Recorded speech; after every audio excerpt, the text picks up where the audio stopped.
We begin with breaking news out of Moorhead, where one person was taken to the hospital from injuries in a house fire. Crews have the fire out and damage appears to be limited to the inside. The house is at 1924 29th Circle South, and the call came in shortly after 9. Unconfirmed reports indicated that a woman called 911 saying she started the fire in the home. Now, we asked authorities, and they would only say that someone was injured. But stick with Valley News Live for updates on this story. After last night's cell phone sale turned robbery in the parking lot of Cashwise in South Fargo, police posted to their website about the importance of using safe exchange spaces for people who are buying and selling. But what if a safe space is quite a ways away from your home? Valley News Live's Joseph Ojo shows us some precautionary measures you may want to take when heading to make a transaction. More and more people are using social media as a quick and easy route to buy and sell items. And for many, finding a convenient location to seal the deal is a welcome option. They may choose a parking lot or a convenience store or a grocery store that's close to their home. Fargo PD will tell you, considering added protection in a safe space from people without good intentions is the best option. This is going to be somewhere that's well lit and well trafficked. So that means that there's going to be someone there who might be able to see something that might or may not happen. Located on the 1200 block of 25th Street South in Fargo, is a safe exchange location with good lighting and surveillance cameras all around. Although the area isn't monitored 24/7 and officers don't assist in transactions, their surveillance at the safe exchange location will more than likely deter a criminal from committing a crime because there is a likelihood of them being caught. They are going to be of better quality than some cameras that may be 10, 5, 15 years old. Or when you go to a convenience store or grocery store, you can't for sure know exactly what quality and if they're even in working condition. So if you're planning on making a trek away from your home to buy or sell an item, Schindeldecker recommends sharing your location with someone. Try to bring someone with you and pick an area where people will be. If you have the name and the phone number of the person you're meeting, give that to somebody. Let them know this is my plan, is to meet them at this time. Please check in with me at this time if you haven't heard from me yet. And if you still can't get a hold of me, then call the police. In Fargo, Joseph Ojo, Valley News Live. We reached out to Moorhead and West Fargo police departments and found they do not have designated safe exchange stations. For more information on locations in Fargo, head to valleynewslive.com and click on this story. Meanwhile, the search does continue for the man linked to that robbery at 13th Avenue South Cashwise. That's where police say the victim met the man to sell his phone. The suspect grabbed the phone, took off running, later displayed a handgun. Now, police say that they're continuing to look for a young black man about 6 feet tall with a slim build, short black hair. He was wearing a blue or green sweatshirt, had dark pants on. Call Fargo Police if you have any information.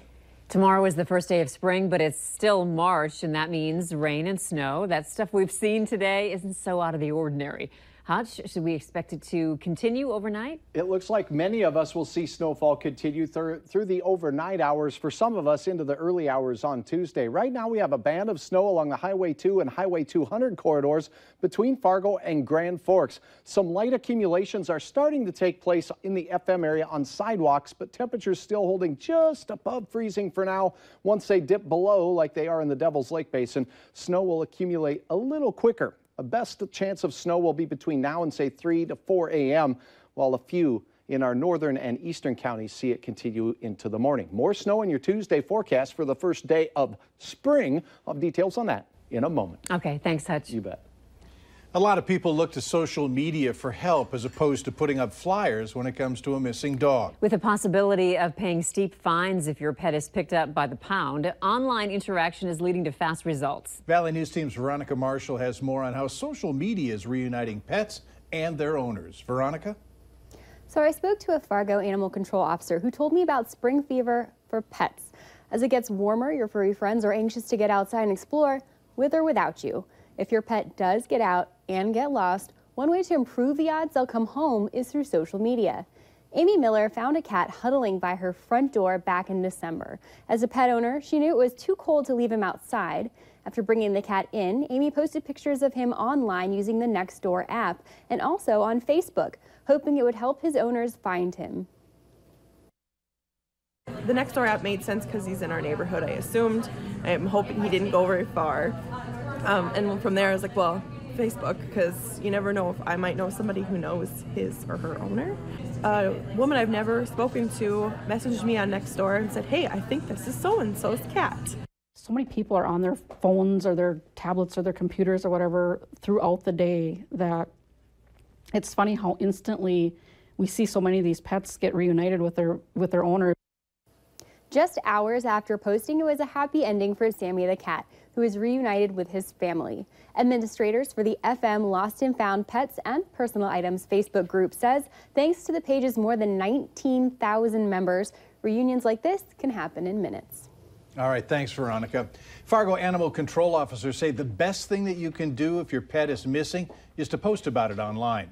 Officers specifically mentioned the Facebook group, saying it's the first place they check if the animal doesn't have a license or tags. The officers will even bring your pet home and not the pound if it's the first time they've escaped. Grand Forks City leaders say they hear you and they know it may be the worst pothole season of all time. On the agenda at tonight's City Council meeting, discussing short and long-term solutions for the city's crumbling roads. Some good news. Federal funds are bumping up a major project. Washington Street will be redone this summer. Previously, it was slotted for receiving federal funds in 2020. The bad news is city officials say it's not even the worst of pothole season, and there's no easy long-term fix. It is the worst pothole season I've ever seen, and people need to drive carefully and be aware that people are lane changing to avoid potholes, and drive carefully and be aware of your surroundings and slow down.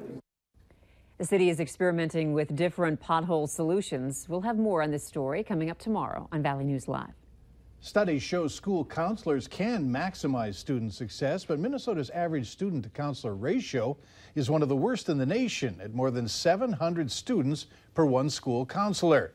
North Dakota, meanwhile, has one of the best ratios in the country at around 300 students for every one counselor. We have research that shows that when you implement a comprehensive school counseling program, achievement goes up, behavioral issues go down, and attendance goes up. The American School Counselor Association tells us Minnesota does not mandate a counselor in its schools, while North Dakota's Century Code requires grades 7 through 12 to have one counselor for every 300 students. Sanford Health wants you to make it a priority to get checked for oral, head, and neck cancer. So next month, it's offering free screenings as part of Oral, Head, and Neck Cancer Awareness Month. They're holding those free screenings on April 12th from 8:30 to 4:30 at the Sanford Broadway Clinic in downtown Fargo. Appointments must be made in advance, but you do not need to be a current Sanford patient to take part. It'll take about 10 minutes and it's painless. Experts say the signs and symptoms of oral cancer often go unnoticed, which is why early detection is important.